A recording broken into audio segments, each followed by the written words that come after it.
Bueno, pues vamos a comenzar con la masterclass de hoy, ¿vale? Cualquier pregunta, cualquier duda que tengáis, podéis abrir micro sin ningún problema y Joaquín os lo resuelve. Y si no, también al final de la masterclass también podéis preguntar, ¿vale? Así que nada, Joaquín, todo tuyo.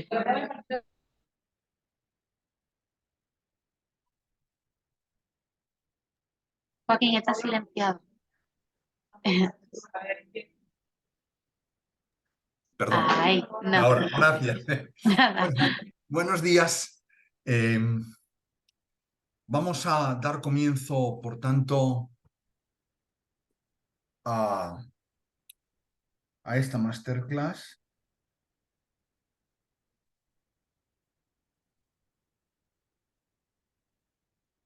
Vale. Yo os pediría, si no es mucho pedir, que tuviéramos las cámaras abiertas por aquello de hacerlo lo más cercano posible dentro de, bueno, pues de que estamos en una sesión virtual. Sí, os agradecería si fuera posible esto. Me llamo Joaquín González, algunos de nosotros ya nos conocemos. En cualquier caso, tenéis en pantalla un muy breve resumen de quién soy yo. La idea para comenzar sería rápidamente, en una frase, pues presentarnos todos, quiénes somos, el nombre de nuestra empresa y eventualmente pues el sector en el que trabajamos. Y por último, pues cuál sería el interés que tenemos en el programa, si se quiere, y en la sesión en particular que hoy nos ocupa, que son soluciones digitales aplicables al negocio. Empezamos por quienes queráis, no sé, pues a ver, por lo que yo tengo en pantalla aquí, Catalina, por ejemplo.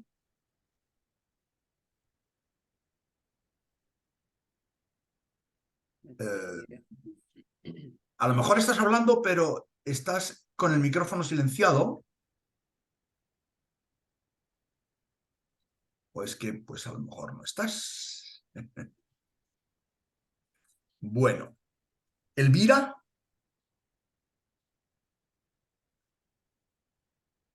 Me parece que le pasa lo mismo. Si estás hablando...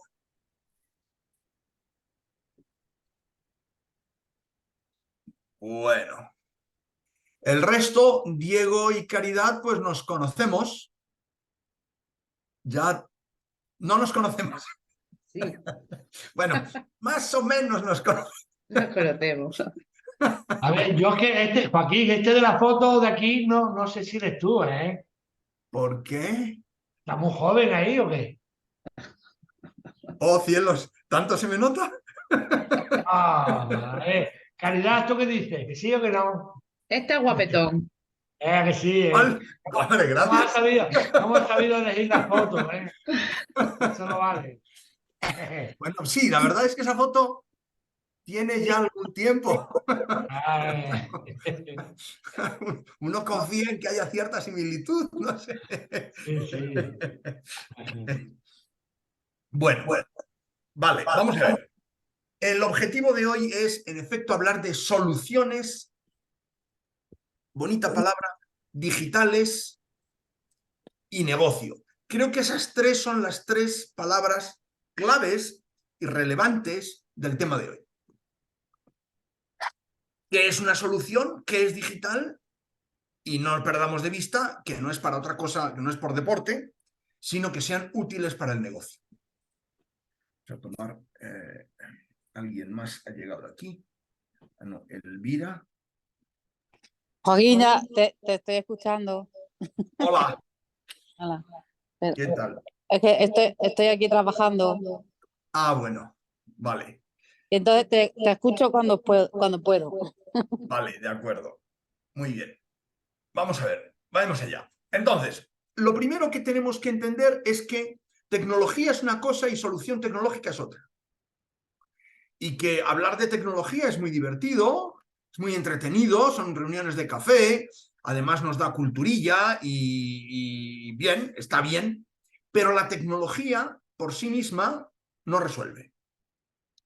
Estas soluciones tecnológicas vamos a intentar clasificarlas. Y las vamos a intentar clasificar desde la perspectiva del negocio. No las vamos a, es decir, vamos a intentar una clasificación que sean útiles, pero sobre todo que sean útiles para nuestro negocio.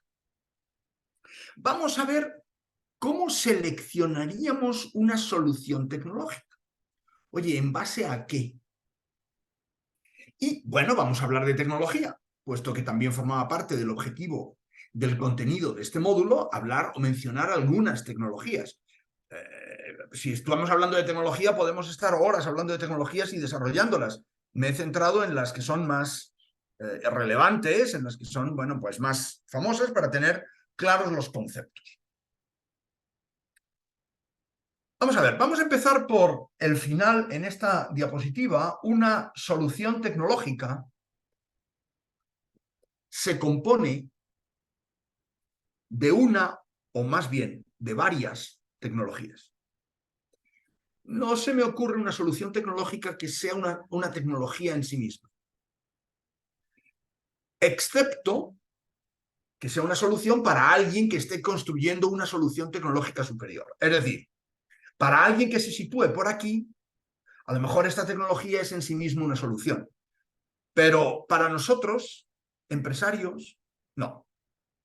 Nosotros estamos aquí y la solución tecnológica siempre se va a componer de diferentes tecnologías.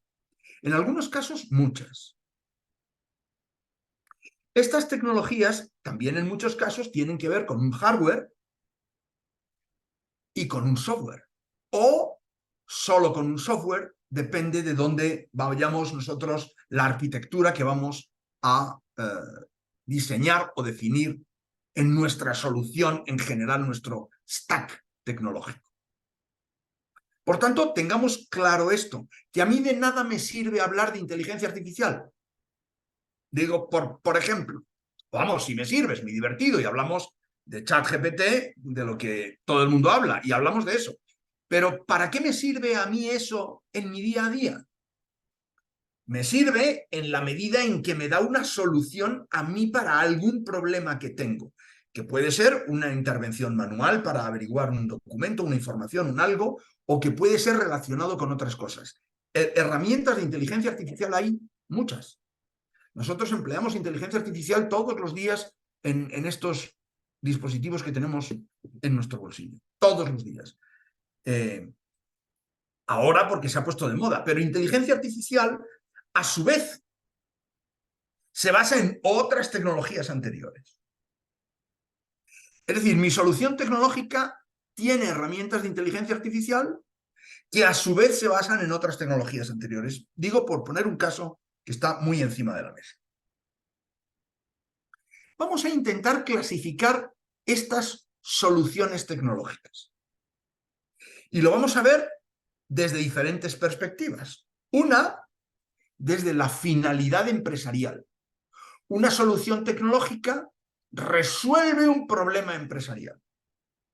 Este problema empresarial, vamos a ver más adelante, nos vamos además a enfocar aquí cuáles son. Una solución tecnológica se puede clasificar desde su complejidad funcional. Yo puedo tener, por ejemplo, una solución tecnológica que a mí me da una pasarela de pagos, de la que mencionábamos el otro día en la reunión, que mencionaba, por ejemplo, Diego. Y eso es una funcionalidad muy concreta. Pero yo puedo tener un ERP, que es una solución tecnológica que tiene muchas funcionalidades. Desde la complejidad funcional podemos clasificar las soluciones tecnológicas.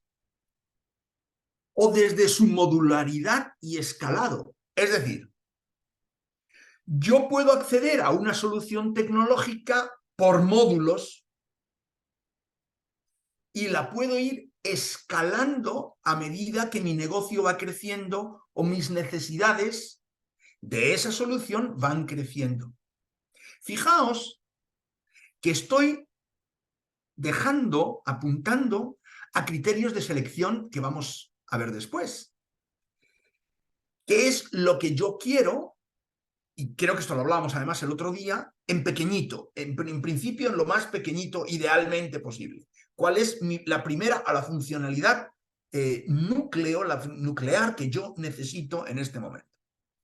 Pero tengo que analizar que esta funcionalidad que yo quiero ahora y que me la satisface esta determinada solución, ¿cómo escala? Si es que escala, porque a lo mejor no, dices, mira, esto es lo que hay y hasta ahí llega. Bien, es un criterio y lo tendré que analizar. ¿Cómo es de modular? Por ejemplo, hablábamos el otro día de Excel. Excel no es modular. Tiene toda la funcionalidad que quieras, la uses o no. Es decir, no hay Excel principiante, etc. Yo tengo un Excel con determinadas funcionalidades que se le van añadiendo y en función de esas funcionalidades, valga la redundancia, pago, accedo, etcétera, tengo diferentes derechos y obligaciones. Desde la arquitectura de aplicación. Esto es un criterio muy poco empresarial, es más técnico.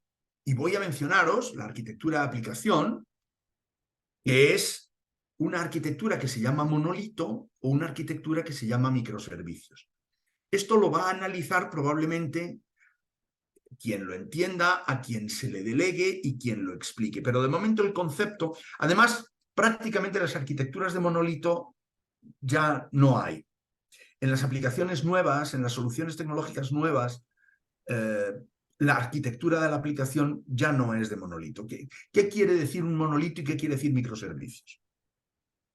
Imaginaos que yo tengo una aplicación que hace muchas cosas. Yo tengo contacto, tengo toda la base de datos de mis clientes, tengo la información de las ofertas que yo le hago, las relaciono, tengo dentro de mis clientes toda su información de contactabilidad, es decir, sus direcciones, correo electrónico, número de teléfono, etcétera. Además, en las ofertas las tengo clasificadas por no sé cómo, y luego tengo un registro por aquí de todos los contactos que yo tengo con mi cliente, y además tengo por allí unos gráficos que me muestran etcétera. Tengo esta aplicación. Tal y como la he descrito, es un monolito. Es decir, es algo que hace todo eso. ¿Qué es microservicios? Yo tengo una pequeña parte que hace una cosa, otra pequeña parte que hace otra pequeña parte que hace otra, y diferentes pequeñas partes que hacen pequeñas cosas en esta aplicación global. La dificultad de una y otra, en el primer caso, la dificultad es que cuando yo tengo una aplicación que la voy haciendo crecer con el tiempo porque se va enriqueciendo en funcionalidad, llega un momento en que si yo tengo que tocar algo por aquí, una funcionalidad nueva, corregir algún error, algún parámetro que tengo que cambiar, prácticamente me afecta a toda la aplicación, porque tiene tal enredo de cables, por decirlo de una manera gráfica, que me es prácticamente imposible tocar nada aquí sin alterar a todo lo demás. Así han sido la arquitectura de las aplicaciones tradicionalmente. El problema del segundo ejemplo, de los microservicios, es que yo los tengo que orquestar. Es decir, yo tengo que saber cuándo este microservicio interactúa con este y con todos los demás, y tengo que hacer una especie de malla de orquestación de microservicios. Pero es una dificultad técnica. Desde el punto de vista de la evolución y escalabilidad de la aplicación, es mucho más fácil. Porque si yo tengo que tocar este elemento por aquí para cambiar un determinado gráfico, por ejemplo, yo toco aquí y no afecta a nada de lo demás. Es decir, la escalabilidad de la arquitectura en base a microservicios es mucho más sencilla. Actualmente, ya digo, es esta segunda tipo de arquitectura el que tiene más predicamento y el que realmente se utiliza. El primero son aplicaciones antiguas, que además no son recomendables. En este momento, si yo tuviera que seleccionar una aplicación, una determinada solución tecnológica en base a una arquitectura en monolito, yo no lo haría. Desde la necesidad de infraestructura. Por ejemplo, yo puedo tener una aplicación o una solución tecnológica que requiera que yo tenga una determinada infraestructura en mi casa, unos determinados servidores, unos determinados ordenadores, redes de comunicación, unos firewall, una infraestructura de centro de proceso de datos determinada, o no. Simplemente me lo dan en la nube. Y entonces yo la consumo como un servicio, por ejemplo. O desde su tecnología de base. Es decir, Quiere decir, oye, ¿en qué lenguaje de programación se ha hecho esta aplicación? ¿Cómo se ha estructurado? ¿Por qué? Porque le pasa lo mismo que al punto número 4 que hemos visto de la arquitectura. Si se ha puesto si se está desarrollado en un lenguaje antiguo, cualquier mejora que vayamos a aplicarle a esa solución tecnológica va a ser mucho más complejo. Nos va a costar mucho encontrar profesionales que lo manejen, va a resultar más caro, más lento, más arriesgado. Digamos que estos serían 6 elementos a la hora de considerar, y fijaos, ya podrían ser 6 criterios a la hora de evaluar o de tener en cuenta en esa imaginaria hoja Excel en la que yo voy a tener una serie de criterios de evaluación para saber cuál de las soluciones que yo estoy seleccionando es mejor para mi objetivo empresarial. Cada uno de estos obviamente se desagrega en criterios, se puntúa y nos sirve a la hora de poder evaluar esa solución tecnológica. Fijaos que ya he saltado a un punto que son cómo se selecciona. Lo veremos en cualquier caso. Pero aquí ya tenemos un primer apunte de 6 criterios de selección desde el punto de vista de la clasificación. Lógicamente para nosotros, los que estamos en esta reunión, son esos 3 primeros puntos los que tienen más valor. Los otros 3 tienen menos valor y voy a decir por qué. No porque no lo tengan en sí mismo, sino es relativo. ¿Por qué? Porque la arquitectura de aplicación, como digo, prácticamente ya no hay soluciones monolíticas. Porque la necesidad de infraestructura prácticamente ya todo nos lo ofrecen como servicio en la nube. Y porque las tecnologías de base actualmente, todas las aplicaciones normalmente a las que accedemos, están desarrolladas por tecnologías modernas. Por tanto, normalmente los 3 puntos de abajo no suelen ser puntos de problema. Es decir, no son elementos que digas, wow, qué cosa me acabo de encontrar. Eso sí, sirve para que tengamos en cuenta que si nos lo encontramos, mi recomendación en este momento es dejarlo de lado. Arquitecturas monolíticas, software lenguajes de desarrollo anticuados o necesidades de infraestructura que se llama on-premise, que vamos a ver más adelante, si alguien me pide algo de eso, lo dejo de lado. Eso sería un descalificante. Dentro de las 3 primeras, a su vez, lógicamente para nosotros, lo más importante es su finalidad empresarial. ¿Para qué me sirve? ¿Y para qué me sirve todo aquello que yo estoy contratando? Lo veíamos el otro día muy rápidamente. Cuando yo compro una determinada solución tecnológica, en muchas ocasiones, accedo a funcionalidades que no me sirven. O al menos no a corto plazo, por las que estoy pagando. Y eso hay que analizarlo siempre y en todos los casos. Muy bien. Vamos a ver desde el punto de soluciones empresariales. Vamos a clasificarlo, vamos a quedarnos en el primero de los anteriores y vamos a ver soluciones empresariales que tienen que ver con la gestión comercial.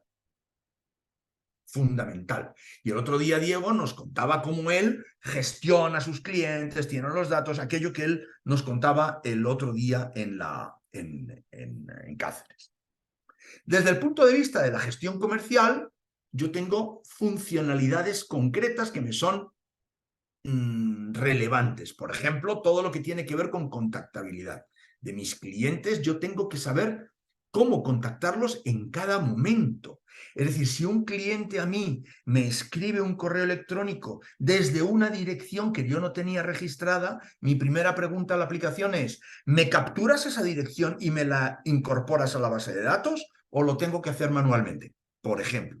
Pero yo no puedo olvidar, escapárseme que un cliente me ha escrito desde una dirección que... ¿Y esa dirección? Porque puede ser la suya propia, la de su casa, la de un vecino, la que sea. Las relaciono. Cliente, dirección de correo electrónico. Ofertas, por ejemplo. Pues, oye, ¿qué ofertas, qué relaciones comerciales he tenido con este cliente? ¿En qué momento? ¿Qué contenido? ¿Qué condiciones le he puesto? Etcétera. Un histórico de las ofertas desde cualquier punto de vista. Por valor, por producto, por resultado aceptada o no, lo que sea. ¿Cuál es mi proceso de mi gestión comercial? Oye, visitas, reuniones, llamadas de teléfono, contactos por correo, todo ese proceso en mi relación comercial tiene que forma parte de las funcionalidades propias de las aplicaciones de gestión comercial.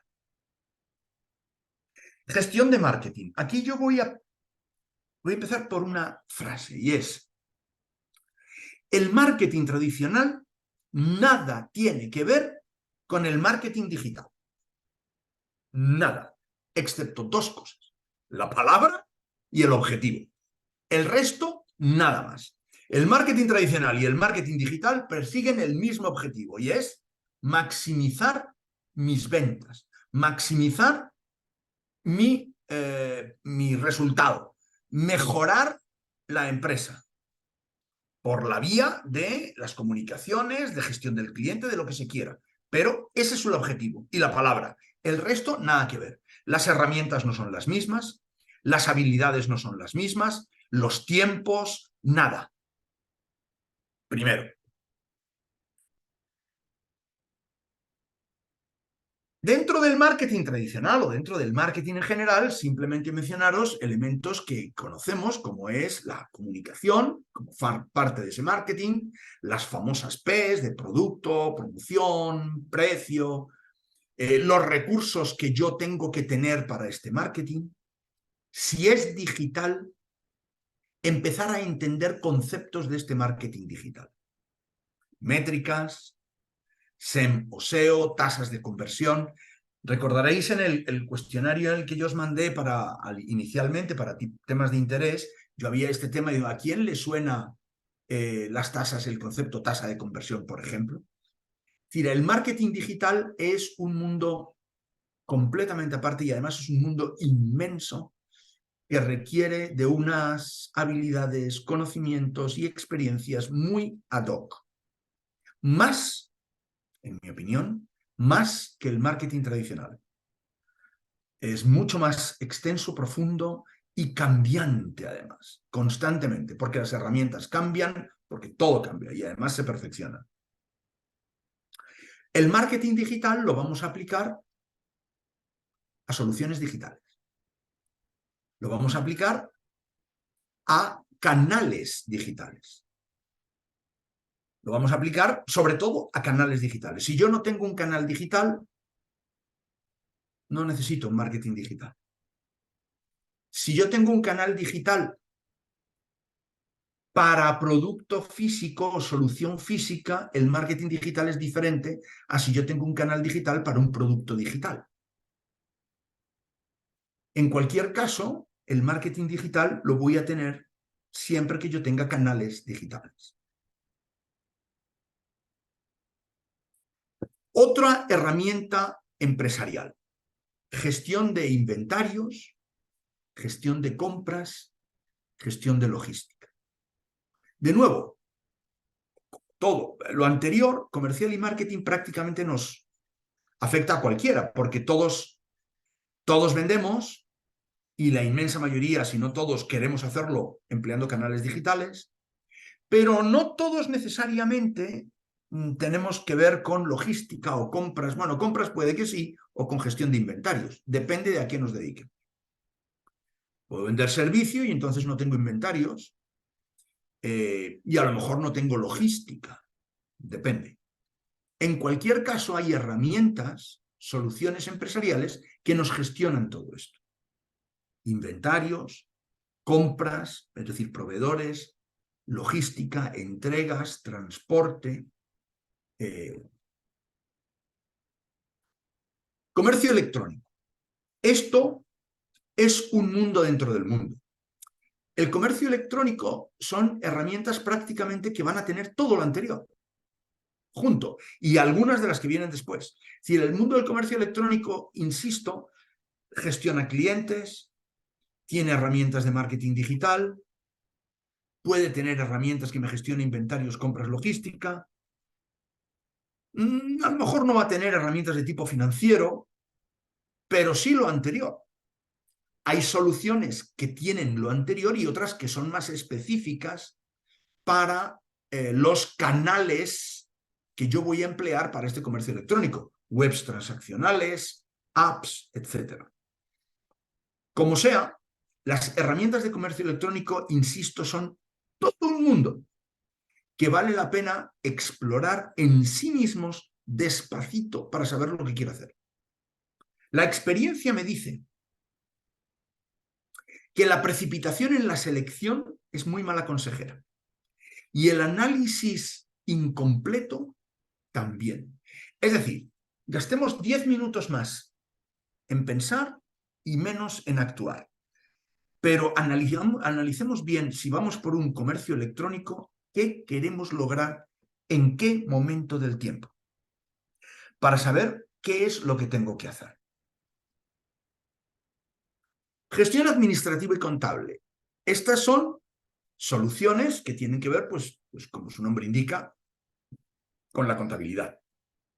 Resultados, indicadores, ratios financieros, impuestos, declaraciones, informes a entes reguladores, toda esa actividad cae aquí. Y esto que acabo de mencionar en esta lista rápida serían funcionalidades propias de este tipo de soluciones.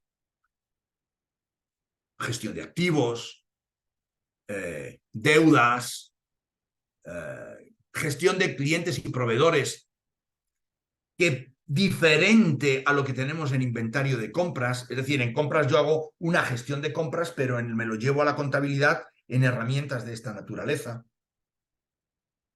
Fijaos que yo como empresa necesito todo. Es decir, no estoy poniendo una, eventualmente, si no tengo el comercio electrónico, pues esa no, pero todo lo demás, pues muy probablemente sí. Y lo puedo abordar desde cualquier enfoque, agregado o desagregado. Es decir, yo puedo encontrar soluciones que me den, o soluciones tecnológicas que me resuelvan todos los problemas en uno. O puedo ir a soluciones tecnológicas más de nicho, más específicas. Esta solución es fantástica para esto y esta fantástica para aquello. Y lo que yo tengo que hacer, normalmente esta segunda opción suele ser mejor en funcionalidad y más compleja en la integración en sí mismo, que es lo que yo tengo que hacer de esas soluciones en mi empresa. Gestión del talento, recursos humanos, vaya. Lo que en el mundo digital llaman people, que tiene que ver con la selección, con la contratación, con la gestión de la carrera, con el análisis del desempeño. Todo este tipo de cosas, hay herramientas, soluciones tecnológicas que lo gestionan, que gestionan las capacidades, que me optimizan las personas para cada funcionalidad. Obviamente, en empresas pequeñas, pues a lo mejor este tipo de herramientas son menos relevantes. Y estas tienen sentido cuando la empresa tiene, bueno, pues muchos colaboradores, empleados, personas, stakeholders internos, y para gestionar todo esto. Rotación, movilidad, gestión de carrera. Para esto me sirven esas herramientas de gestión del talento. Y otras en general, como pueden ser jurídica, lo que tenéis aquí, gestión documental, proyectos. Las soluciones empresariales las podemos, ya digo, clasificar desde este punto de vista. Y como decía hace un momento, hay soluciones empresariales que me ofrecen una solución integral empresarial, es decir, todo lo anterior junto. Y le existen. Y además hasta herramientas incluso de comercio electrónico, más o menos. Ventajas. Está integrado. Es decir, yo tengo una base de datos, yo todos mis datos los genero en un único lugar y los voy utilizando en función de para qué. Bueno, y es útil. Segunda ventaja, tengo un único proveedor. Es decir, mi relación con mi proveedor o con el servicio que me ofrece, pues es más sencilla. Tiene algunas desventajas. Por ejemplo, la especialización en cada uno de los casos. Normalmente las suites, que así se llaman, de soluciones integradas, son menos especializadas en cada uno de ellos. Es decir, son pues en la gestión jurídica tienen estas funcionalidades, pero como no se dedican tanto a eso, pues les falta aquello. En la gestión documental lo mismo, en la gestión de marketing pues lo mismo. Es decir, me sirve, pero si voy a temas muy específicos se me puede quedar cojo en un momento determinado y esto me sirve a la hora de analizar mi futuro. Otra desventaja puede ser el precio, suelen ser más caras. Otra puede ser la modularidad. En qué medida estas suites integradas yo puedo acceder a los diferentes módulos por separado. Y ahora accedo a este, y ahora accedo a aquel, y ahora accedo a este otro, de manera sin que el hecho de acceder tenga que tenerlo todo y pagar por todo. Estos son criterios también, fijaos, que estoy poniendo encima de la mesa a la hora de la selección de este tipo de soluciones. Algunos conceptos que he llamado aquí sopa de letras sobre infraestructura. Empezamos por decir que todo lo que veáis que sea AAS quiere decir como servicio. Es decir, cuando alguien nos ofrece, no, esto es un SaaS, esto es un PaaS, esto requiere un IaaS, esto requiere un DaaS, esto es AAS, AAS quiere decir como servicio en inglés. ¿Esto qué es? Esto es con el...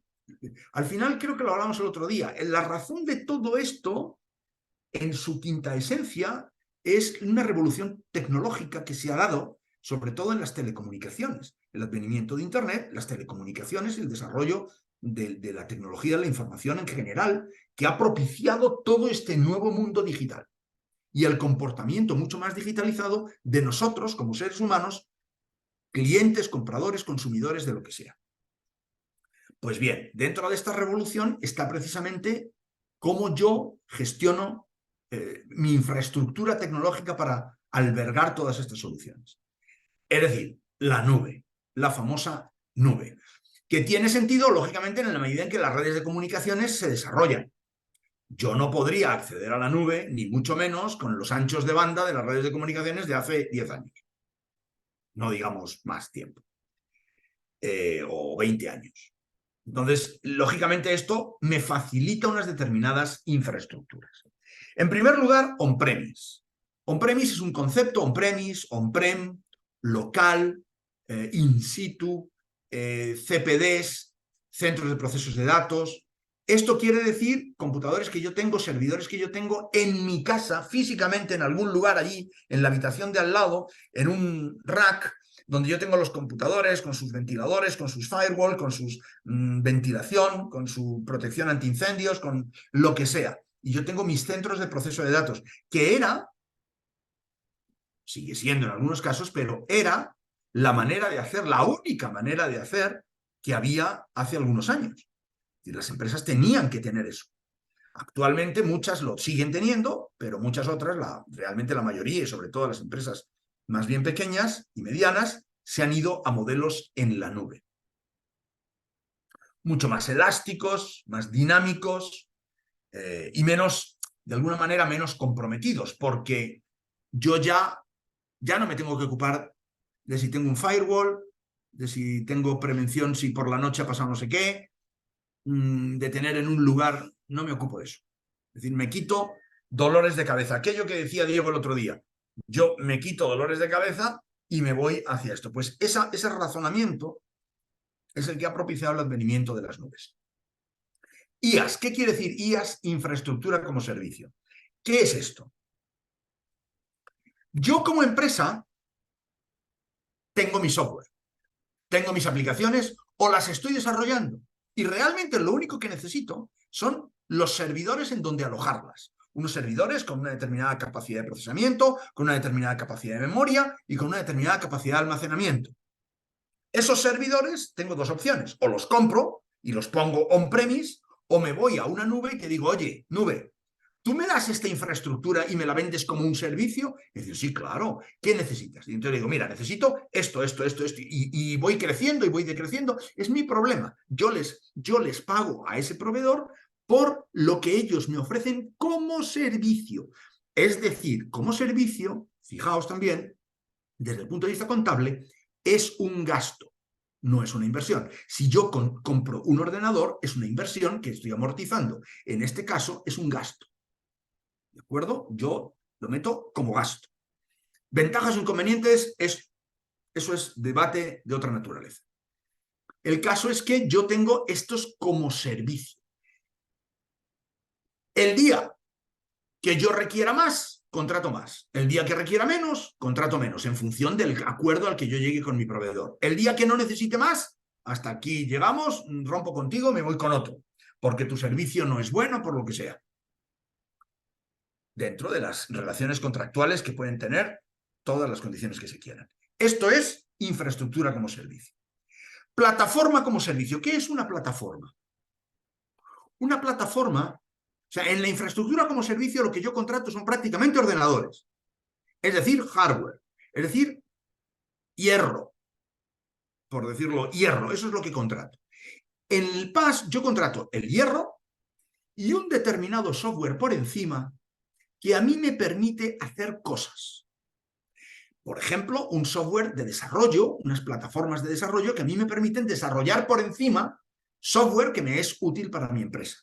Por tanto, mi solución tecnológica tiene el hierro, la plataforma y el software que va por encima, que en este caso voy a desarrollar yo.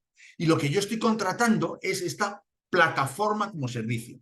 Es decir, mi proveedor lo que me entrega es el mismo que el anterior, es decir, el PaaS abarca el IaaS, es decir, abarca la infraestructura y un determinado software de base sobre el cual yo voy a desarrollar.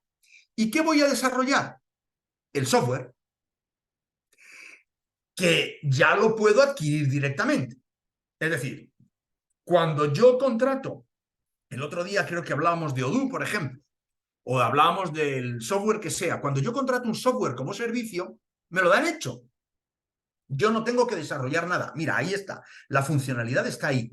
Lo que yo consumo, en este caso, es la funcionalidad que el software me entrega. Eso es lo que yo consumo. A mí me importa poco la plataforma sobre la cual se haya desarrollado y me importa poco la infraestructura que tenga por debajo. Yo eso no entro a analizar nada de eso. Tú sabrás, proveedor. El proveedor lo que me entrega es el software, es decir, la funcionalidad concreta de esa solución tecnológica y me la entrega como servicio.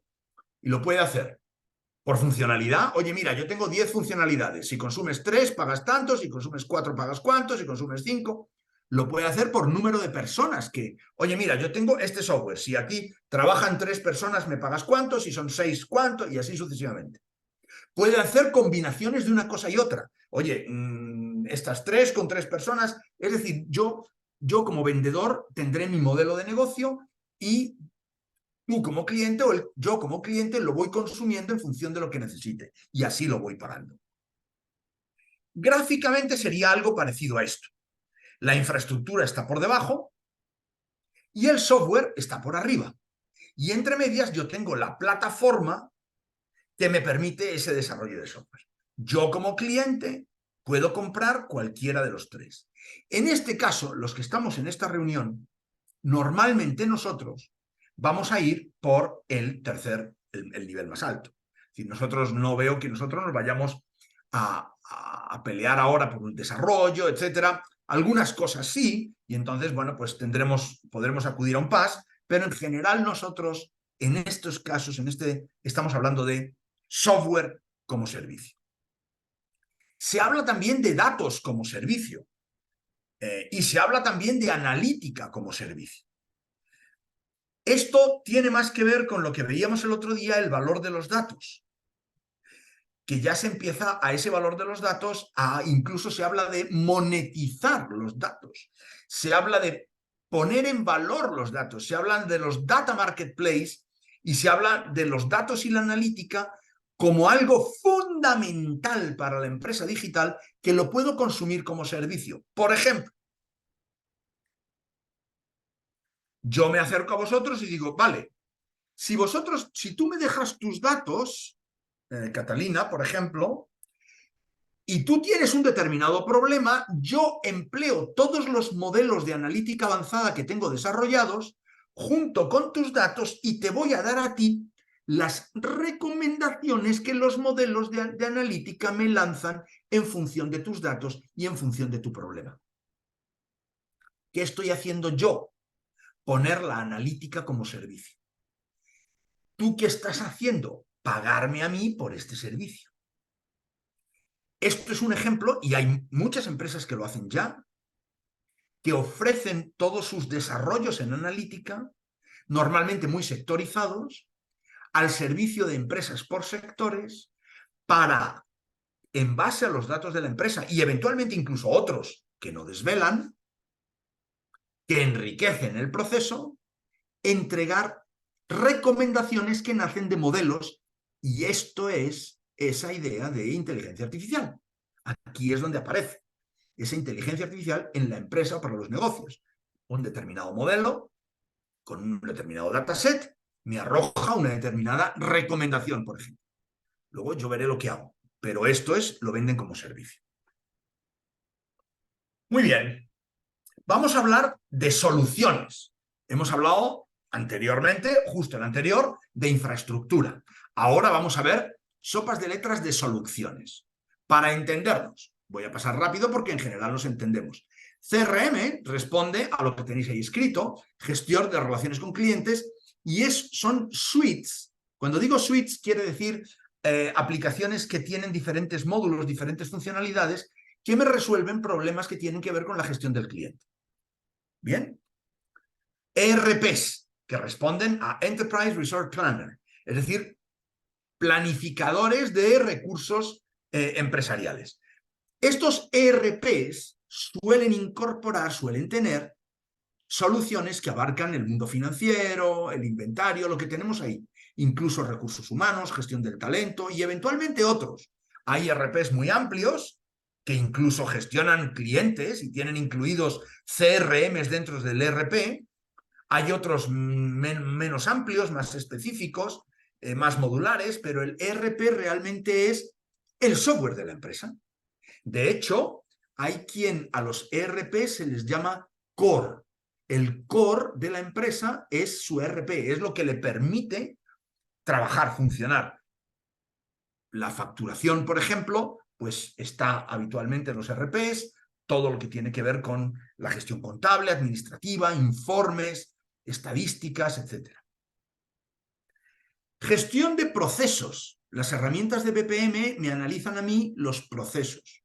Entonces, yo un proceso lo pinto en una herramienta de BPM, cuáles son los diferentes pasos, los vamos a analizar, los tiempos, me va a hacer recomendaciones para ver cómo hacer reingeniería en los determinados procesos. Obviamente, algunos procesos son muy sencillos y este tipo de herramientas pues le quedan grandes, pero otros procesos no son tan sencillos y entonces son cuando reclaman este tipo de herramientas. Normalmente, del mismo modo que he dicho, que en ocasiones hay ERPs que tienen funcionalidades de CRM, yo no conozco ERPs que tengan funcionalidades de BPM.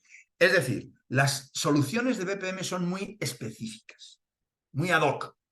No suelen estar integradas en otro tipo de soluciones más amplias. Normalmente no. Lo mismo le pasa a este tipo de soluciones. Las soluciones de RPA, cuyo nombre tenéis ahí y traducido, son soluciones que a mí lo que me permiten es la automatización de procesos repetitivos, de tareas, más que procesos, tareas repetitivas que en ocasiones en sí mismos son un proceso. Pero son tareas repetitivas. Yo tengo que coger este documento, ponerle un sello, meterlo, escanearlo, ponerlo en un archivo, mandárselo por correo a aquella dirección. Cojo este software y hago eso. Esas tareas repetitivas, que incluyen o no manualidades, idealmente sí, porque de lo que se trata es de eliminarlas, son las tareas propias de un RPA. Entonces yo construyo un software, me coge el documento, le pone el otro, lo firma digital, lo manda a una colección de correos electrónicos y ya. Esos son herramientas de tipo RPA. Hay un concepto aquí. El RPA lo que hace es automatizar tareas repetitivas. Normalmente se habla también de digitalizar esos procesos o esas tareas, porque normalmente esas tareas, ya digo, tienen una componente manual muy importante. No es lo mismo la digitalización de un proceso que la construcción de un proceso digital. La digitalización de un proceso se trata de eliminar la manualidad en un proceso que existe. La construcción de un proceso digital se trata del diseño de un nuevo proceso desde la perspectiva digital.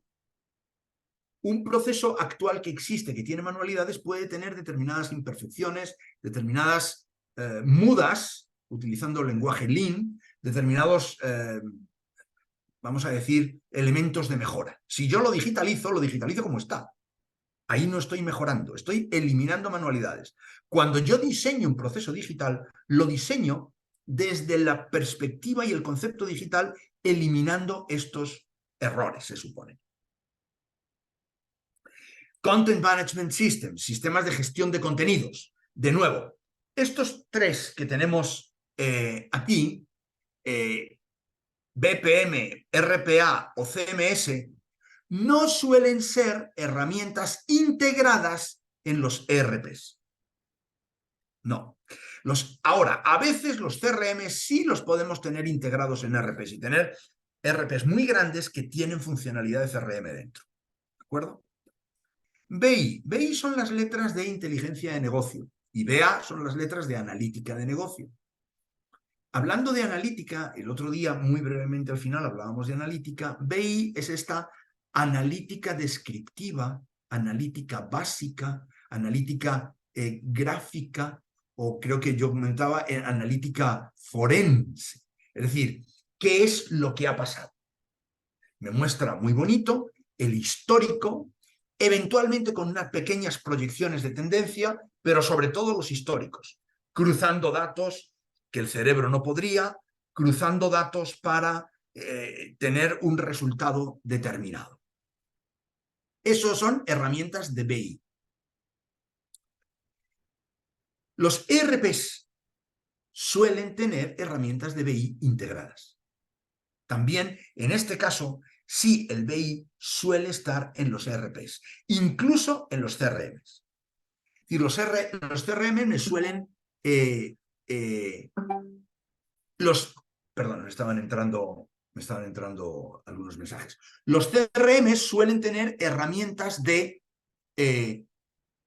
BI, de análisis histórico, gráfico, saber cuántas ofertas he presentado, ofertas por cliente, ofertas por valor, por tiempo, por plazo, con aceptadas, rechazadas, en curso. Todo eso lo puedo tener, eso son herramientas de BI. ¿De acuerdo? Sin embargo, las herramientas de BA no suelen estar integradas en las anteriores. Es decir, los CRMs, los ERPs no tienen herramientas de analítica avanzada. La analítica avanzada, como veíamos el otro día, es un mundo aparte. Que tiene que ver con, tienen herramientas y soluciones y suites muy diferentes a las herramientas de BI. Digo esto para que entendamos estos conceptos y para que veamos las relaciones entre ellos. Muy bien. Hablemos de tecnologías. ¿De acuerdo? En sí mismo vale la pena que hablemos de tecnologías. La primera, realidad virtual y realidad aumentada. ¿Entendemos la diferencia de estas dos? Si lo entendemos, me lo salto y vamos a la siguiente. Si no, le gastamos unas palabritas aquí.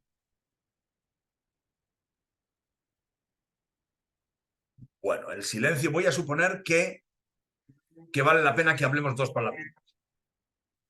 Las herramientas de realidad virtual son aquellas que me construyen algo que no existe y me construyen una realidad determinada a partir de nada. En las fotos que tenemos, por ejemplo la de la izquierda, utilizando un hardware determinado, yo soy capaz de ver, por ejemplo, un globo terráqueo que no existe. Las herramientas de realidad aumentada son aquellas que se utilizan sobre realidad que sí existe. Es decir, yo estoy, por ejemplo, en el otro caso, yo estoy viendo el salón y me estoy imaginando cómo quedaría la mesa de salón en ese entorno. Esto es una realidad aumentada. Yo por herramientas, por ejemplo, de realidad aumentada son las que tienen que ver con turismo, se utiliza mucho. Yo voy a la Catedral de Burgos y entonces me dicen, por la propia herramienta, ¿eso qué es? ¿De qué año? ¿De qué arquitecto? ¿De qué escultor? ¿De qué pintor? Es decir, lo que yo estoy viendo desde una realidad real, me están dando datos adicionales de esta realidad. Esta es la diferencia entre ambas. Internet de las cosas. Esto es muy útil y esto realmente es algo que aplica a prácticamente cualquier negocio. Cualquiera. Hombre, todos no, pero muchos. ¿Qué quiere decir el gestionar datos e información de sensores que yo voy a tener relacionados con mi negocio? Por ejemplo, entrada o salida de personas. Imaginemos que tengo una tienda. Yo puedo tener un sensor de personas que entran con una cámara que a mí me dé datos de cuántas personas entran por cada momento, incluso reconocimiento facial. Esto es, y esta cámara, en el momento en el que reconoce que yo he entrado en una determinada tienda, actúa una determinada tarea. Avisa al empleado, avisa al jefe, avisa a alguien, oye, mira, este es un cliente importante, sal tú y atiéndele, por ejemplo. Esto es desde un punto de vista físico. Esto desde un punto de vista de marketing digital se utiliza mucho en los canales transaccionales digitales, por ejemplo, las webs. Cuando yo navego, nada más acceder a un sitio me identifican. Y nada más llegar, nada más entrar en la web de vuestra empresa, me saluda. Hola Joaquín, buenos días. ¿Cómo sabe la web que soy yo el que ha entrado? Bueno, pues eso forma parte de herramientas de marketing digital en este caso. No estamos hablando de esto, aunque se le parezca. Pero el Internet de las cosas lo que permite es que determinados sensores, información de diferentes cosas, generen tareas en otras. Big Data. Big Data es una tecnología que surge hace años y que lo que pretende, o lo que permite, es el tratamiento de grandes cantidades de datos. Pero más que grandes cantidades de datos, como su nombre indica, diferentes tipos de datos. Es decir, lo que se conocen por datos estructurados y datos no estructurados, o datos semi-estructurados. Esto es lo que la tecnología, sobre todo la tecnología Big Data, aporta. Trabajar con datos de diferente tipo. ¿Qué son datos estructurados? Para que lo entendamos muy rápidamente, todo lo que tenemos en un Excel, en una hoja Excel, es un dato estructurado. Todo lo que está en un documento Word no lo es. O en un PDF. Eso no es estructurado. Extraer información de un Word o de un PDF requiere tareas distintas a extraer información de un Excel. Big Data lo que permite es trabajar con unos y con otros de manera transparente, poder almacenarlos, gestionarlos unos y otros. Anteriormente no se podía. Antes del advenimiento de la tecnología Big Data no se podía, solo se podía trabajar con datos estructurados. Inteligencia artificial. ¿Qué es inteligencia artificial? Yo antes decía, la inteligencia artificial se emplea en determinadas soluciones y a su vez consume determinadas soluciones. La inteligencia artificial es el conjunto de algoritmos o modelos, es decir, que se han desarrollado en software, de analítica avanzada. Es decir, yo tengo un modelo de analítica avanzada, un conjunto de modelos de analítica avanzada, un conjunto de hecho, que resuelven problemas que asemejan a cómo lo hace la inteligencia humana. Es decir, es un conjunto de modelos de analítica avanzada que resuelven problemas complejos, que requieren muchísimos datos y que actúan de una manera similar a cómo actúa la inteligencia humana. Eso es la inteligencia artificial. Es decir, la inteligencia artificial es software. Y no solo es software, son modelos de analítica relacionados. Muchos, pero muchos es muchos.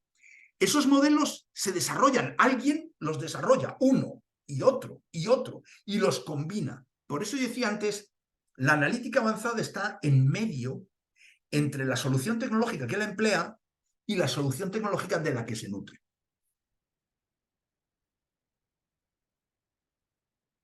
aprendizaje de máquina, Machine Learning o ML, es parte de la inteligencia artificial.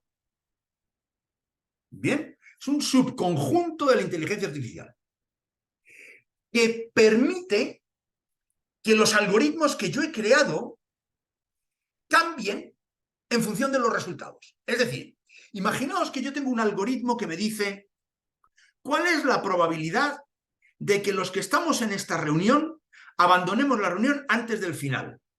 Y el algoritmo me dice la probabilidad es del 40%. Termina la reunión y yo digo, oye, pues no ha pasado. Y entonces el algoritmo dice, pues dime qué ha pasado.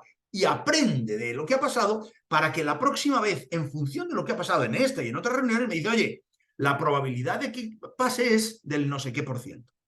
Ese algoritmo va cambiando en función del resultado de lo que realmente sucede en aquello que pretende adivinar. Perdón.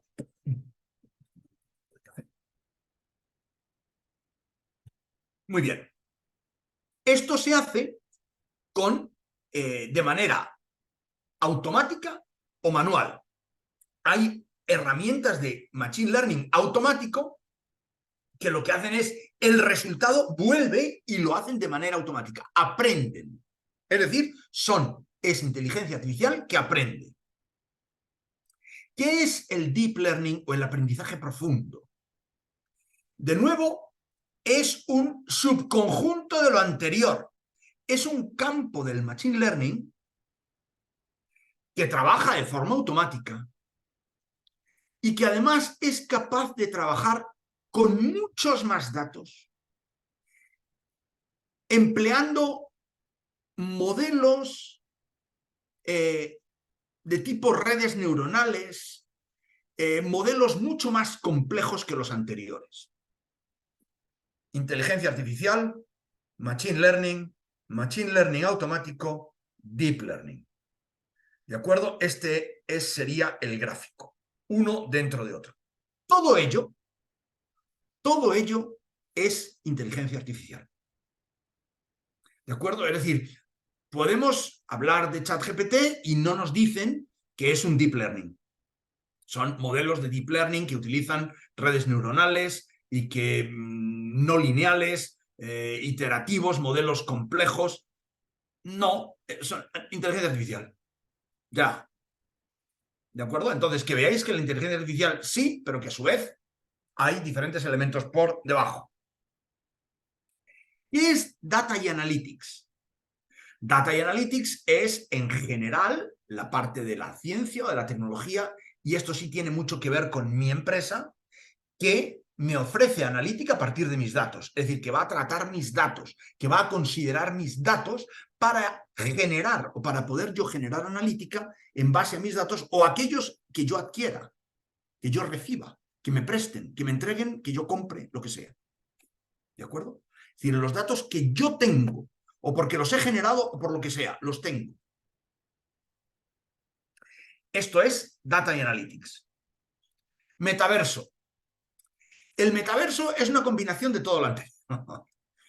El metaverso es una realidad virtual, es una realidad virtual aumentada que emplea herramientas de inteligencia artificial. Eso es el metaverso. El metaverso tiene unas características, 4 características si se quiere. Es inmersivo, es decir, yo entro dentro de ese metaverso, participo en ese metaverso con algo que se llama un avatar, es decir, con mi alter ego, con mi otro yo ahí dentro.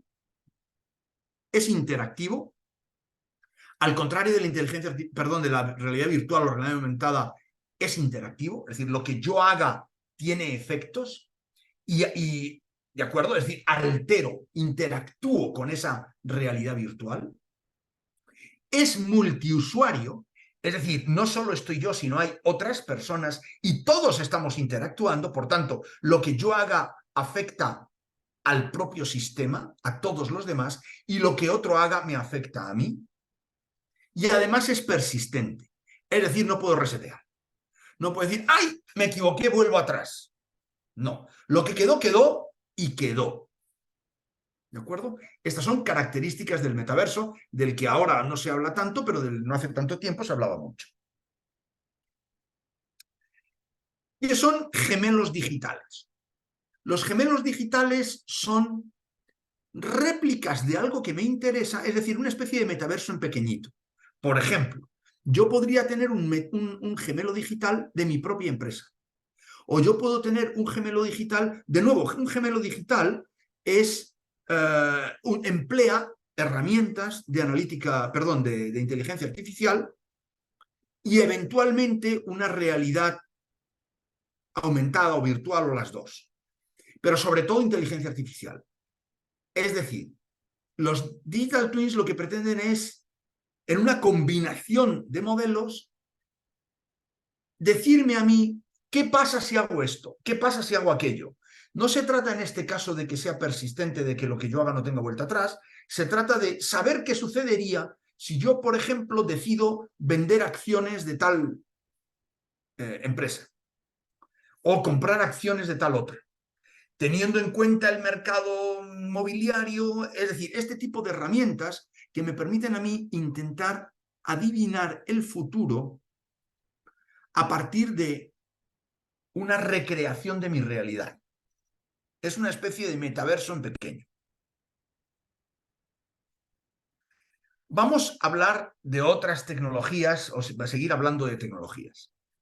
Blockchain, de la que hemos oído hablar, o cadena de bloques, que forma parte de la tecnología que se llama DLT. Blockchain es un DLT.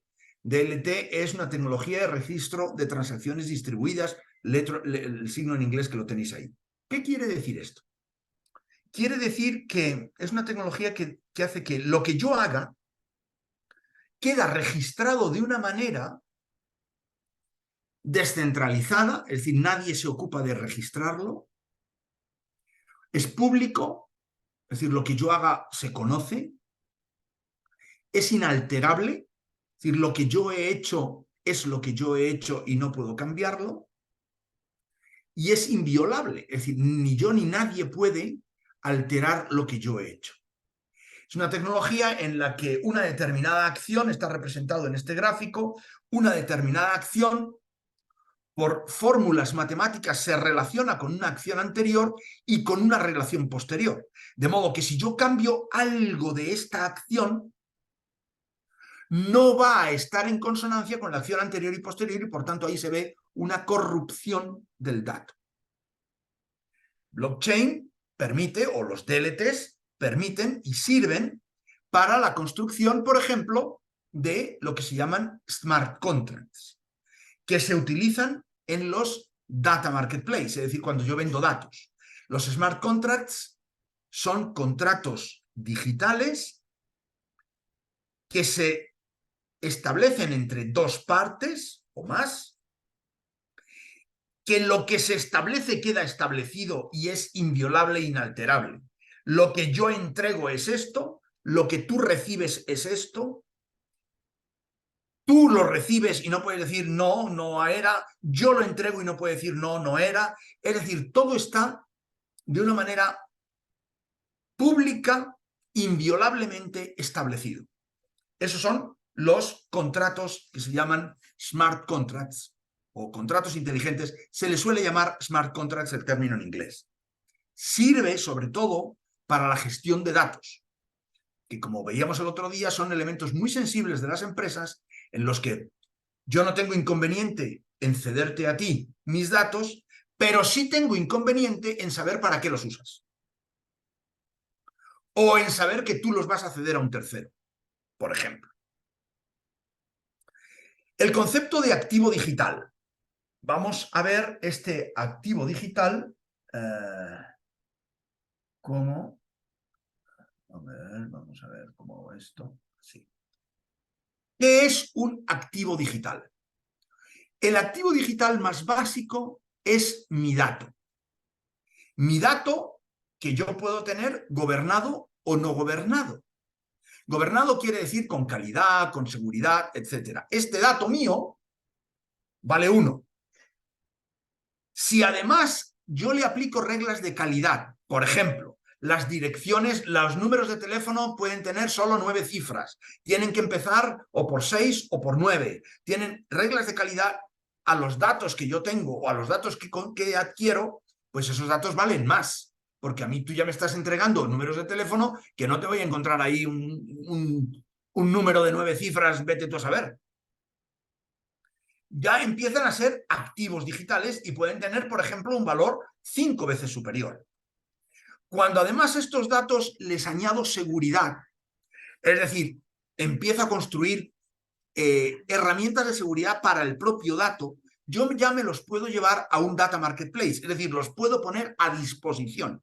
Oye, yo tengo un dato con seguridad, un dato con calidad, y aquí aparecen los Smart Data Contracts, los contratos los que acabamos de ver, y lo llevo a un data marketplace. Es decir, yo te vendo mis datos, pero yo te compro tus datos siempre y cuando sean reglas, tengan calidad y tengan seguridad. Bien, por tanto, tus datos valen más que simplemente, mira, ahí los tengo en mi base de datos, coge lo que quieras. A lo mejor lo que tienes ahí no me sirve porque no es bueno. A partir de que yo tengo los datos con calidad y con seguridad, yo puedo construir un activo digital, por ejemplo, un modelo analítico. Yo en base a estos datos construyo un modelo analítico que tengo, además tengo los datos gobernados, con lo cual yo me construyo un modelo analítico gobernado que me va a resultar muy poco tiempo construirlo, y entonces estoy alterando la gestión de mi cadena de valor de mi empresa. O dicho de otra manera, mi empresa vale más. Y lo hablábamos el otro día. ¿Por qué determinadas empresas tienen una capitalización? Y yo creo que ponía un ejemplo de una empresa que conozco ya tiene más de 4 años, pero a los 4 años de vida esta empresa valía 4.000 millones de dólares. ¿Por qué? Por esto. Porque tenía una fantástica gestión de su cadena de valor, porque tenía una fantástica gestión de sus datos, y el que pagó 4.000 millones de dólares por esto, sabía que lo valía, no en ese momento, pero en el futuro. Aquí estamos otra vez entrando en ese concepto del valor del dato. Los NFTs o tokens no fungibles son activos digitales de software que dan valor determinado. Normalmente tienen mucho que ver con el arte. Es decir, son determinadas piezas de software únicas que no se pueden desagregar y que están aquí y que yo certifico y que esto es lo que tienes, y si tú lo tienes es tuyo. Por ejemplo, puede ser un programa, una aplicación. Un desarrollo determinado de una aplicación puede ser un NFT. Normalmente se relacionan con temas artísticos, fotos, dibujos digitales. La gestión de la cadena de valor que acabo de mencionar. Esto es importantísimo en las empresas. Cómo las empresas gestionan la cadena de valor en un mundo digital. Muy bien. El data marketplace, de lo que hemos hablado, el mercado de datos. Yo, lógicamente, si yo tengo todo lo anterior que hemos visto, yo puedo poner mis datos en valor. Y a todos los datos que yo tengo y que genero, venderlos, ponerlos en valor. Decir, oye, mira, yo tengo aquí una cantidad de datos que hacen que mi empresa valga más. O tengo una serie de activos digitales que hacen que mi empresa valga más. Por ejemplo, modelos de analítica. El otro día lo decíamos también. Cuando yo desarrollo un software, cuando yo desarrollo una determinada solución, me estoy enriqueciendo, porque eso es mío y es un activo digital. Y aquí viene la disyuntiva esta. ¿Adquisición o desarrollo? ¿Por dónde me voy? No hay una respuesta mágica. Ojalá que pudiera decir, no, hagáis, mira, siempre esto, siempre lo otro. Pero sí os voy a dar algunas pistas que el otro día daba. Primero, lo que yo quiero tener, ¿resuelve un asunto estratégico? Si sí, es mejor pensar en un desarrollo. ¿Es urgente? ¿Lo que yo necesito es urgente? Si es muy urgente, mejor pensar en una adquisición. ¿Qué diferencia de plazo hay entre adquirirlo y desarrollarlo? Aquello que yo necesito, ojo, fijaos, volvamos otra vez, yo puedo necesitar 10 cosas, pero realmente lo urgente es solo una. Vale, esa una, ¿cuánto tardo en desarrollarla? 4 meses. ¿Cuánto tardo en adquirirla? ¿Un mes? ¿Me vale la pena una cosa u otra? Es decir, el plazo como criterio. ¿Qué necesito para una cosa y otra? ¿Qué necesito para adquirir una solución? ¿Qué necesito para desarrollarla? ¿Qué conocimientos necesito yo? Y si no los tengo, ¿qué tan fácil me resulta a mí adquirirlos? El otro día, cuando estábamos hablando con Diego, él dejaba entrever, y además que había cosas, dicen, bueno, y esto, claro, ¿cómo lo hago? Yo he tenido un desarrollo, me ha llevado años, me ha llevado no sé qué. Lógicamente, me falta eventualmente la capacidad para gestionar ese desarrollo. Por tanto, pues no sé, me lo voy a decir de esta manera, a lo mejor no es el caso, pero me toman el pelo, me pueden tomar el pelo. ¿Qué capacidades necesito yo para ello? Si aquello que yo voy a adquirir está maduro en el mercado, porque, ojo, si resulta que es una solución medianamente inmadura, a lo mejor estoy siendo yo un conejillo de Indias, y tampoco es plan. ¿Se trata de una solución de back o de front? Normalmente el front es una solución que tiene mucho de estratégico, y el back tiene más de táctico. Puede que sí, puede que no. ¿Se trata de esto? ¿Cómo y cuánto impacta a mis clientes? Que está relacionado con lo anterior. ¿Aquello que yo necesito impacta mucho a mis clientes o no? Oye, a mi cliente que yo haga un CRM le trae absolutamente sin cuidado. Que yo haga o compre un CRM. Que a mi cliente yo tenga herramientas de analítica le importa un pimiento. Mi cliente quiere otra cosa. Ahora, que yo a mi cliente le ofrezca un onboarding digital, un crédito digital, eso sí le importa. Estamos hablando de qué tipo de solución. ¿Es una solución funcional o analítica? Front, cliente y analítico, estas tres palabras suelen tener una componente mucho más estratégica que back o funcional. ¿De acuerdo? Es decir, si impacta mucho en mi cliente, es de front y además es de analítica, apaga y vámonos. Eso, mi recomendación es desarróllalo. Si es un tema analítica, también desarróllalo. Sobre todo si estoy desarrollando modelos, ¿eh? Si estoy empleando herramientas analíticas con mis datos, no hay problema. Lo que hablábamos todo el día pasado, el otro día, sobre los datos. Muy bien. ¿Qué proceso de selección debo yo seguir para esta solución digital? En primer lugar, analizar cuál es mi realidad y mi necesidad de verdad de la buena. Que no sea un capricho, que no sea algo que yo creo necesitar. Y además, esa necesidad, desagregarla en pedacitos. ¿Cuál es la necesidad más pequeña que yo necesito? Lo más pequeño. Luego, ¿cuál es la siguiente? ¿Y cuál es la siguiente? ¿Y cuál es la siguiente? Es decir, no intentemos analizar esa necesidad desde el punto de vista integral. Hagámoslo desde el punto de vista desagregado, paso a paso. Y empleemos metodologías ágiles. Metodologías ágiles se proponen 3 etapas. Un proceso de ideación, si de lo que se trata es de un producto que va al mercado, de una solución que va al mercado. Dentro de la etapa de ideación, una definición de cuál es el producto que yo quiero, qué es lo que yo quiero resolver. Una parte de formulación del proyecto, y aquí tienen que haber, hay determinadas herramientas de formulación. ¿De acuerdo? Que lo veremos, yo creo que es en el próximo webinar. Esta misma diapositiva la tengo más desarrollada. Herramientas de formulación del proyecto, y hay 4, y debo usarlas. Esto tiene que ver con agilismo, con metodologías ágiles. Aquellos que veíamos el otro día de es un tema que nadie interesa, pero que está ahí. En efecto, nos podemos perder en este proceso. Y luego, si es un caso de desarrollo, por supuesto, toda la parte de desarrollo. Si es una adquisición, pues no. Muy bien. Segundo, que para la toma de la decisión participe cuantos más, mejor. No solo yo porque soy el dueño, no solo yo porque soy el jefe, no solo yo porque soy el que más sabe de esto. Todos. Creedme, la opinión de todo el mundo, expresada libremente y participada libremente, enriquece enormemente estos procesos. No os podéis ni imaginar cuánto. Más de lo que uno sospecha a priori. Cuando lo ves dices, caramba, en efecto, la tontería que dijo aquel o aquella no es tan tontería. No lo dejemos y además no nos enfoquemos que la tecnología es un tema de técnicos, ni a hablar. La transformación digital, el mundo digital, todo eso de lo digital está muy bonito, pero no es solo tecnología. Y por tanto, dejar la tecnología en manos de los técnicos es un error, porque ellos tienen que entender cuál es el negocio. ¿Quiénes son estos stakeholders?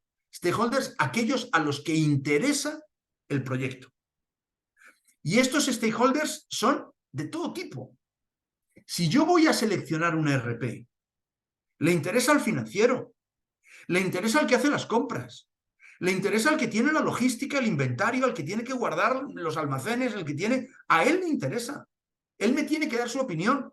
Y no solo yo, porque sé que necesito un ERP, tomar la decisión sin contar con ellos. Ellos me darán su punto de vista, yo tendré que tener en cuenta sus necesidades, podrán participar en el proyecto o no, pero tengo que considerarlos. Analizar el tipo de solución. Lo hemos visto antes. Debo analizar qué solución tengo que tener por su arquitectura, por todos los elementos que hemos visto antes, por su infraestructura, lo recomendable es que sea SaaS, lo hemos visto antes. ¿Cuáles son los impactos que genera eso que yo voy a hacer? Impacto y valor, dos conceptos. El valor es lo que yo le entrego a mi cliente y el impacto es lo que aquello me entrega a mí como empresa. Es decir, el impacto es mayor facturación, menor coste, el IRACIS, que son siglas en inglés que quiere decir mejorar la facturación, reducir costes o incrementar servicio. Eso es impacto. El valor es aquello que mi cliente valora, quiere, gusta, aplaude de aquello que yo estoy haciendo. Cuando yo genero valor en mi cliente, indirectamente o en una segunda derivada, voy a generar impacto porque mi cliente va a estar más feliz conmigo. Pero en una segunda derivada, hay herramientas que generan impacto directamente y otras que lo generan indirectamente desde el valor. ¿Cuáles son los impactos de esta adquisición? Plazos, recursos, capacidades, tiempo, dinero, lo que yo necesite para poner en marcha una y otra. ¿Cuál es la selección que yo tengo? ¿En qué consisten cuando tenga dos? Estos son todas herramientas, en todo lo que hemos visto anteriormente, para meter en ese Excel y decir, mira, entre todas estas herramientas, dándole puntuación, ponderación a cada elemento, saber cuál es lo que más me interesa. Ojo, costes de salida. Hablábamos el otro día de los datos, pero no solo los datos. Hablemos también del coste de salida. Es decir, fijaos, si yo desarrollo un modelo analítico en Amazon, o en Google, o en Azure, no lo puedo sacar de ahí. El modelo analítico que yo desarrolle empleando las herramientas de estos proveedores, por ejemplo, en su propia nube, todas las suites analíticas que yo haga, ese modelo analítico se queda ahí. Es decir, todos los datos que yo tenga ahí, ese modelo va a trabajar con ellos sin ningún problema. Pero si resulta que yo mañana me quiero llevar mis datos de Amazon a Google, o de Google a Azure, o de Azure a lo que sea, los modelos no me los puedo llevar. Es decir, ojo con los costes de salida, analicemos eso. ¿Cuánto me cuesta a mí terminar la relación con mi proveedor? Sobre todo en modelos, como estamos hablando, en modelos SaaS. Hablábamos el otro día de la disponibilidad de los datos, que era un tema muy importante, pero ahora esto es otro, ¿de acuerdo? Analicemos esto, los costes de salida. Y lo que veíamos el otro día, la gestión de los datos. Esto lo vimos el otro día y por tanto me lo voy a saltar hoy. Esto es importantísimo, saber yo qué capacidades tengo de gestión de mis datos. De todo ello, lo más relevante para mí es lo que tengo con las estrellitas a la izquierda. ¿De acuerdo? Es decir, analizar bien la necesidad y analizar bien la gestión de datos. Esos dos elementos son claves a la hora de mi proceso de selección. Esos dos.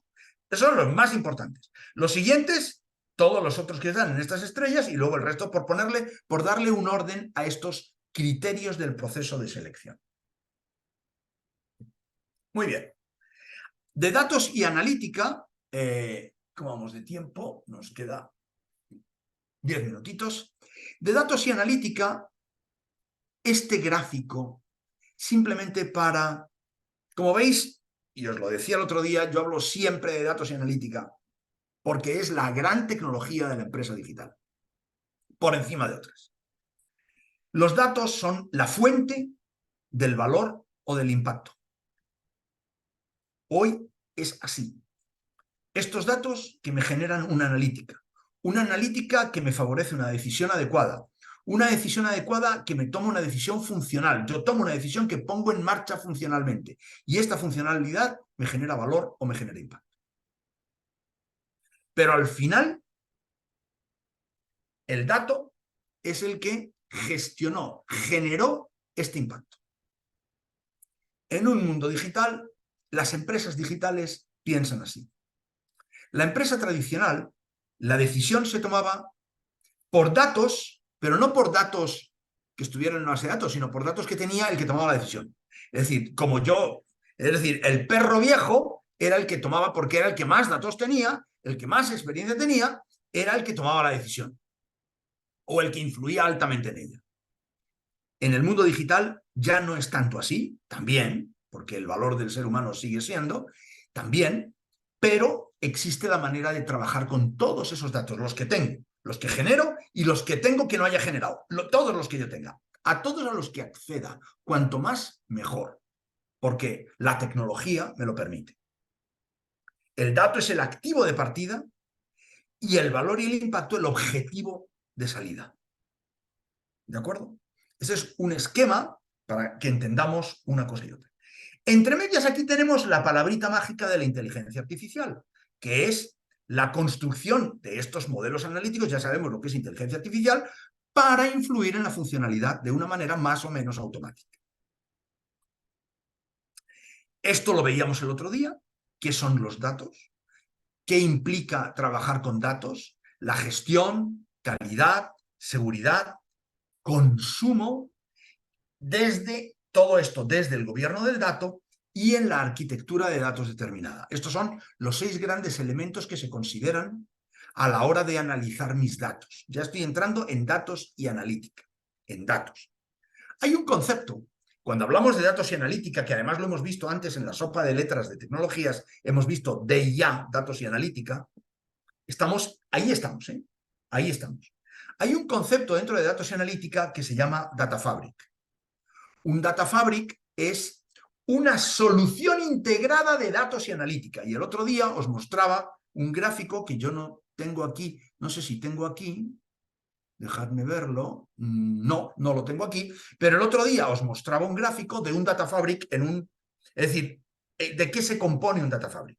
Se compone de diferentes elementos.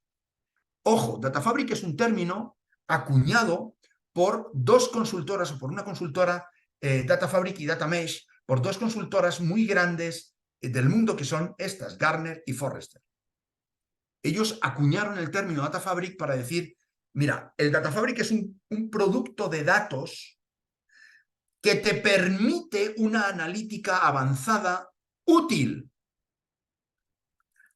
A todo esto se ha llegado después de muchos años, muchas empresas, mucho dinero invertido en darse cuenta que era importante ponerle foco a los datos para que la analítica tuviera sentido. Dicho de otra manera, si yo hago un modelo analítico basado en unos datos incompletos, imperfectos, etcétera, lo que me arroja el modelo es basura. Son recomendaciones erradas.